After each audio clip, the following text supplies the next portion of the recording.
કે તમે હું હોટો લેવો તો કઈ બી દે એમ. હા શાંતિ રાખજો એટલે રેવા જો. હું આ શું કહું છું, ઓલી પેટ્રોલ પંપ વાળીને તું કઈ કરમાં તું તમારે મગજમારી કરવાની છે મારી અરે હા હે? આ બધી ક્યાં કરવાની છે તમારે? તો પેટ્રોલ વાળીનું મને તમે આમ જો હકીકતે હાલો એને કયો આ ટેટસ તમે ગમે એક એને કામ કરીએ પહેલા ત્યાં ઘેર જઈએ. હાલો. ત્યાં મમ્મી છે હા એને કે આને કાંઈ સમજો. તો તમે હાલો ને તો બોલો. હે હા. તમારે એને કઈ કહેવાનું છે? તમારે ટેટસ મૂકી દે જાય જાય. છોકરા.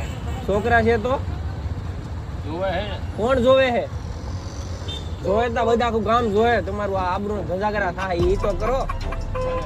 શું ભલે થાય આ રીતના. મને આ તમારી વસ્તુ ગમી નહીં હો, સમજી લો. મારો ફોટો આમ મૂક્યો ને તો બાંધવાનું કરી નાખું, બાંધી લો, મારી જાય નહીં. હવે તું જાતો હોય. હે એ તો મને કહું કે ચા પાઈ એની પાવર કાઢી કરે. તો હાલો ચા હું પાઈસી પાઈ દી હાલો, બાકી એને બાંધવાનું થાય છે. બાંધવાનું નથી થતું. તો તમે એને 2 ઠપકો તો દેવાનો જ છે તમારે. હાલો ગમે એ થઈ જાય. તમને હું ચા પાઈ દઉં. હાલો હાલો આપણે કાકો દીકરો ચા પીવો. તો ત્યાં બધું નક્કી કરીને લાવ્યો હોય. નક્કી કરીને નથી આવ્યો મારા કાકા. મજાક તમને ભલે મજાક લાગે. હાલો આપણે ચા પાઈ દઉં તમને. નથી આવું તમારે પાકી વાત છે. તો આપણે મગજમારી નથી કરી એમ ને? છોકરાઓ હું મગજમારી કરે? કાંઈ વાંધો નહીં કાકા, આપણે મગજમારી કરવા નથી માંગતા. આપણે કાકાને બાય બાય કહી દઈએ. કાકા બાય બાય કહી ગયો.